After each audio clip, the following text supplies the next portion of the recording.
Bonjour tout le monde et bienvenue dans Découvre Bitcoin, je suis Roxy et aujourd'hui je réponds à vos questions par rapport à Bitcoin. Nous avons la question de Chris Amacrypto c'était une discussion qu'on a eue clairement par rapport à Litecoin. En fait il me demandait mon avis sur Litecoin et je lui ai répondu que je n'y croyais pas trop et que je voyais mal un monde avec Litecoin et Bitcoin. Parce qu'en fait pourquoi Litecoin et pas tous les autres si on considère ça? Et je trouve que l'analogie de l'argent et du coup l'or ne marche pas. Simplement parce que dans le monde digital, déjà, Bitcoin peut être l'or et l'argent en même temps sur différents niveaux. Et en plus, dans ce cas, pourquoi est-ce que l'argent se limiterait à Litecoin et non pas à plein d'autres crypto-monnaies, y compris celles de l'État ou des banques?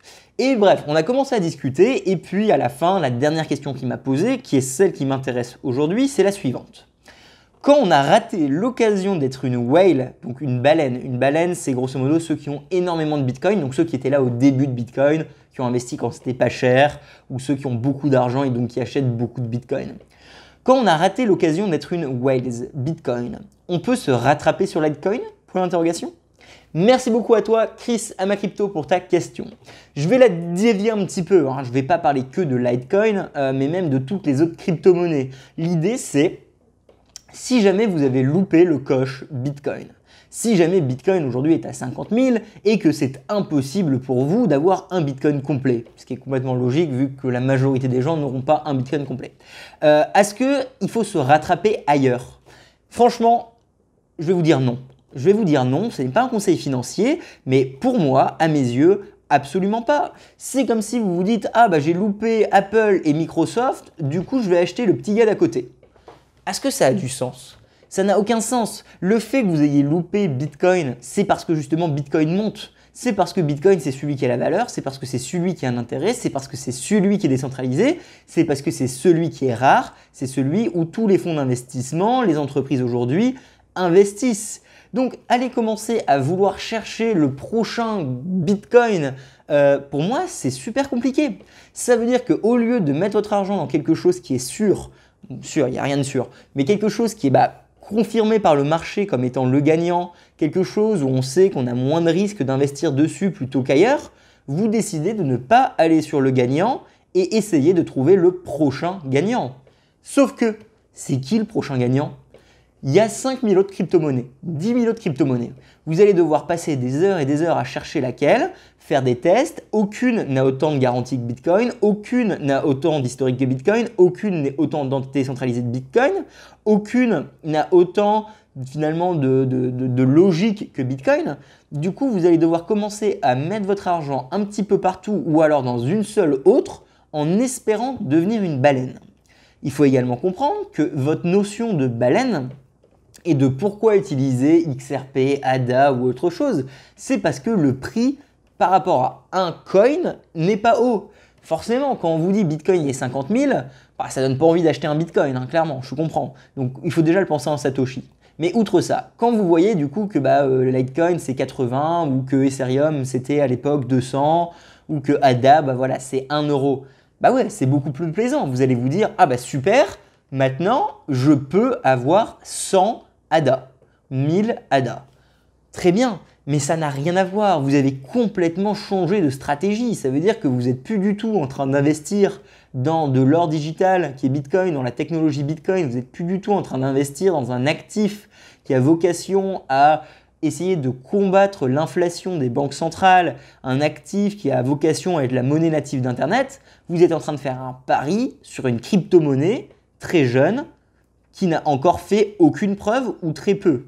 Donc, l'idée de devenir une baleine sur autre chose, je comprends qu'elle est intéressante, je comprends qu'elle donne envie, je comprends qu'elle fait rêver. Mais la réalité, c'est que vous prenez des risques considérables. Et l'un de mes grands reproches ce bull run, c'est la part de pourcentage des portefeuilles que je vois Bitcoin comparé aux altcoins. Alors, laissez-moi m'expliquer, c'est un petit peu galère ce que je suis en train de dire. En gros, quand on suit beaucoup d'autres youtubeurs, en général, ils vont vous proposer des portefeuilles crypto, je ne sais pas pourquoi, mais c'est à la vogue, ça a toujours été à la vogue, même en 2017. Sauf qu'en 2017, on vous disait tous de garder 40%, 60% en Bitcoin et le reste en altcoin. Mais en même temps, Bitcoin, il valait 7 000, 10 000, 15 000. Sauf qu'aujourd'hui, comme Bitcoin, il vaut 50 000, bah, les gens, ils vous disent pas de mettre 60% en Bitcoin. Ils vous disent de mettre 10% en Bitcoin, 20% en Bitcoin ou autre. Je ne sais pas exactement les pourcentages, mais grosso modo, ce que je vois en ce moment, moi, dans l'industrie, c'est que beaucoup de gens, en fait, mettent une grande majorité de leur argent dans des altcoins parce que le prix est pas cher et pas beaucoup dans Bitcoin parce que le prix est cher. S'il y a bien un truc que j'ai compris en bourse, c'est que le prix est cher pour une raison. On paye pour du service, on paye pour de la qualité. Et bah, quand Bitcoin est haut, il y a peut-être une raison. Et la raison, c'est parce que c'est le gagnant. C'est parce que c'est décentralisé, c'est parce qu'il n'y en a que 21 millions et c'est parce que c'est rare. Alors, si vous ne voulez pas acheter Bitcoin parce que c'est cher, très bien, mais allez commencer à mettre cet même argent dans autre chose, à mes yeux, ça n'a pas vraiment de logique. Sauf si vous êtes un trader. Ou alors un investisseur qui a vraiment envie d'aller sur des très petits caps, des altcoins, ou alors vous êtes vraiment passionné de cette technologie et vous passez votre journée entière à analyser des projets. Mais même dans ce cas, gardez au moins 70% en Bitcoin, hein, les gars. Enfin, c'est mon point de vue après. Hein.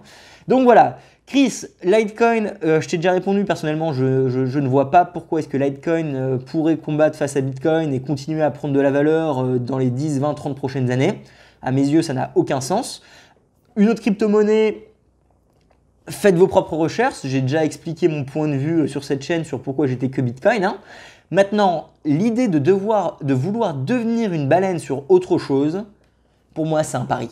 Ça veut dire que tu es vraiment en train de faire un pari en espérant que le protocole que tu vas choisir, la monnaie que tu vas choisir, va être la bonne et va faire de toi le grand gagnant. Peut-être. La réalité, c'est que 99% des gens vont perdre leur argent en essayant de faire cette stratégie. Donc, je suis désolé, ne joue pas à l'héros. Je déconseille ma famille de jouer à être un héros. Investissez bêtement sur Bitcoin. Alors oui, en effet, vous avez loupé beaucoup de pourcentages, mais au moins, vous êtes garanti de continuer à être sur le seul vrai actif, quoi. Si vous mettez rien sur Bitcoin et vous rêvez de richesse ailleurs, il y a de fortes chances que, comme Icare, vous allez vous brûler, les amis. Allez, je suis Roxy, je vous vois la semaine prochaine. Merci beaucoup à toi Chris pour ta question. Également, Lightning Network n'est pas si centralisé que tu le dis, mais on en parlera dans une autre vidéo. Je vous vois très bientôt. Si vous avez la moindre question, posez-la dans les commentaires. J'espère que j'ai été clair, j'espère que vous appréciez toujours mon contenu. Si jamais vous voulez m'aider, il y a un questionnaire de 5 minutes que vous pouvez faire pour m'aider à m'orienter. Ce serait extrêmement cool de votre part si vous le faites. Ça va vraiment m'aider à savoir où est-ce que je dois mettre mes efforts et mon temps pour toujours améliorer le contenu afin de vous fournir quelque chose de toujours plus de qualité, on va dire. En attendant, mettez-moi un like, un commentaire. Je suis Roxy, je vous vois la semaine prochaine. Si vous avez la question, posez-la. Sinon, il y a un compte Teachable dans la description. Vous le connaissez. Je vous vois la semaine prochaine. Bisous, salut. Tout le monde doit devoir faire un choix dans le futur. Adopter Bitcoin ou l'ignorer? Ça va être lequel le vôtre?